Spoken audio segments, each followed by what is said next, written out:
गुरुवारी घडलेल्या सीएसएमटी पूल दुर्घटनेच्या पार्श्वभूमीवर पालिका आयुक्तांनी बैठक बोलावली आहे। अजय मेहतांनी रस्ते आणि पूल विभागाची बैठक बोलावली आहे। दरम्यान ही घटना अतिशय दुर्दैवी होती, मात्र पालिका आणि रेल्वे प्रशासनाने याची जबाबदारी घेण्याऐवजी हात वर केलेत। पालिकेने हा पूल रेल्वेचा असल्याचं म्हटलंय, तर रेल्वे प्रशासनाने या दुर्घटनेला पालिका जबाबदार असल्याचं म्हटलंय। सीएसएमटी पूल दुर्घटनेत मृत्युमुखी पडलेल्यांच्या कुटुंबियांना प्रत्येकी 5 लाख आणि जखमींना प्रत्येकी 50,000 रुपयांची आर्थिक मदत जाहीर करण्यात आली आहे। तसंच त्यांच्या उपचाराचा खर्चही प्रशासन उचलणार असल्याचं स्पष्ट करण्यात आलंय। या घटनेच्या मुळापर्यंत जाणार असल्याचं सांगतानाच या पुलाचं ऑडिट करण्यात आलं होतं आणि त्यात काही किरकोळ दुरुस्त्यांच्या सूचना करण्यात आल्या होत्या, असंही त्यांनी स्पष्ट केलंय।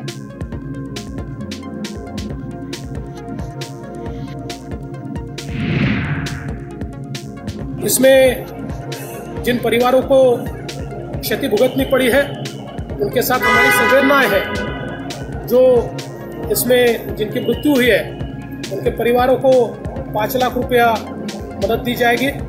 जो जख्मी है उनको 50,000 रुपया मदद दी जाएगी और साथ साथ उनका जो मेडिकल का सारा खर्चा है वो भी सरकार की ओर से दिया जाएगा। दरम्यान काँग्रेस प्रवक्त्या प्रियंका चतुर्वेदी यांनी या दुर्घटनेला सेना भाजपला जबाबदार धरले।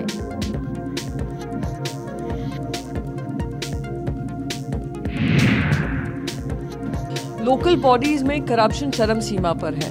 जो लोकल बॉडी का जो बजट है म्युनिसिपल कॉर्पोरेशन का, जो बीजेपी और शिवसेना के हाथ में है काफ़ी सालों से, वो 5 राज्य सरकारों से ज़्यादा उनका बजट है।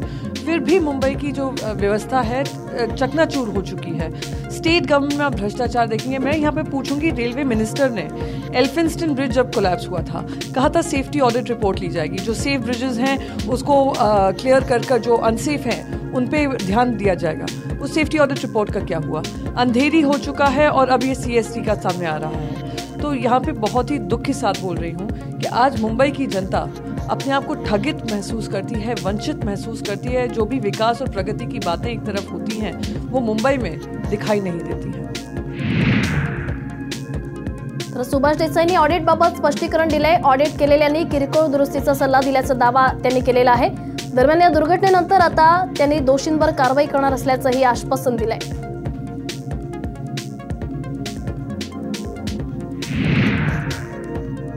दुर्घटना घडली त्याच्यामध्ये मृत आणि जखमी या जखमींची विचारपूस करण्यासाठी इस्पितळामध्ये आलेलो असताना खरोखर दुर्दैवी अशी घटना आहे।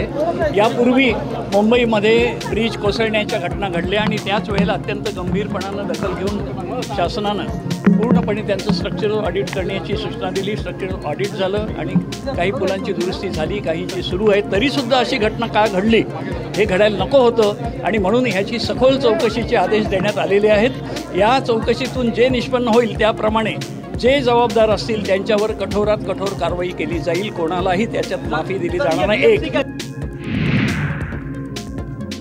भाजप नेते आशिष शेलार यांनी देखील घटनास्थळी धाव घेतली। या दुर्घटनेला जे दोषी असतील त्यांच्यावर कारवाई व्हावी अशी मागणी त्यांनी केली आहे।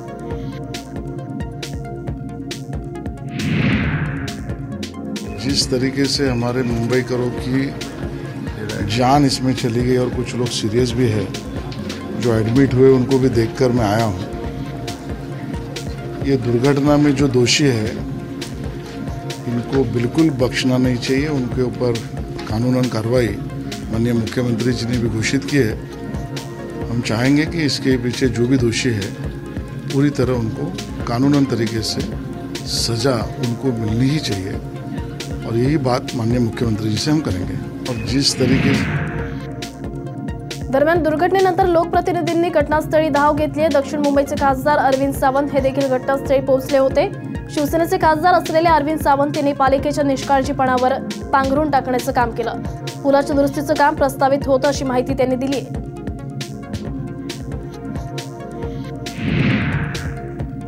मुळात हा पूल रेल्वेने बांधला, रेल्वेचा त्याचं मेंटेनन्स महापालिका करत। मधल्या काळामध्ये आपले ते पूल कोसळल्यानंतर मुंबई महापालिकेने सर्व पुलांचं ऑडिट केलं। ते कुणाचे असू द्या, लोकांच्या सुरक्षेसाठी ऑडिट केलं। त्या ऑडिटमध्ये या पुलाचं मायनर रिपेअरिंग त्या कोणी कन्सल्टंट जे होते त्यांनी मायनर रिपेअरिंग सुचवलं असं मला आता. मी काय महापालिकेत बसत नाही ना, दैनंदिन व्यवसायात तर मला काय पडत. पण एक गोष्ट आहे की त्यांनी सुद्धा कन्सल्टंटने सांगितलं होतं मायनर रिपेअरिंग करायचं. ते मायनर रिपेअरिंग आता ऑलरेडी माझ्या माहिती फक्त मी माहिती घेतली ते या आठवड्याच्या बैठकीमध्ये होतं. याचा रिपेअरिंगला अप्रुव्हल द्यायचं एवढंच होतं. आता दरम्यान दुर्घटना घडली.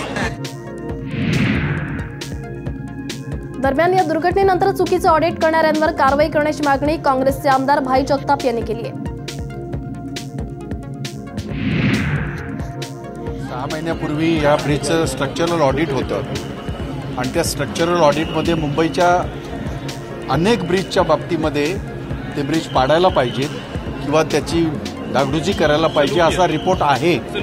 ज्याने कोणी स्ट्रक्चरल ऑडिट केलेलं आहे या ब्रिजचं, जे अधिकारी याच्यामध्ये इन्व्हॉल्व आहेत त्यांच्यावर खुनाचा गुन्हा दाखल करून 302चा गुन्हा दाखल केला जावा अशी आमची मागणी आहे.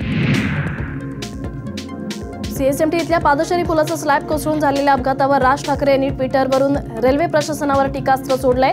रेल्वे मंत्री नेहमीप्रमाणे ट्विटरवरून चौकशीचे आदेश कसे दिले याची टिमकी वाजवतील, जबाबदारी झटकतील आणि मुंबईकर भरडले जात राहतील.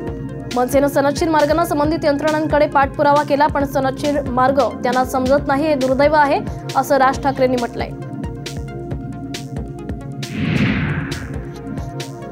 मुंबई पूल दुर्घटनेवर काँग्रेस अध्यक्ष राहुल गांधी यांनीही शोक व्यक्त केलाय. ट्विट करून राहुल गांधींनी मृतांना श्रद्धांजली वाहिली असून दोषींवर कारवाई करण्याची मागणी केली आहे.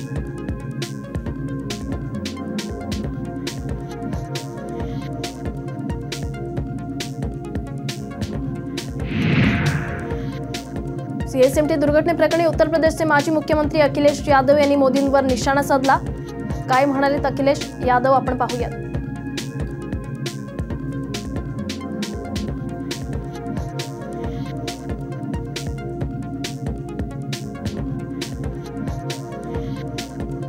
मुंबईमध्ये पूल कोसळण्याच्या घटना सतत घडत आहेत आणि ही बुलेट ट्रेनवाली सरकार कामाची नाही. पुलांच्या सेफ्टी ऑडिटसाठी हे सरकार गंभीर नाही, सरकारला सामान्यांची काही किंमत नाही, अशा प्रकारचं ट्विट अखिलेश यादव यांनी केलंय.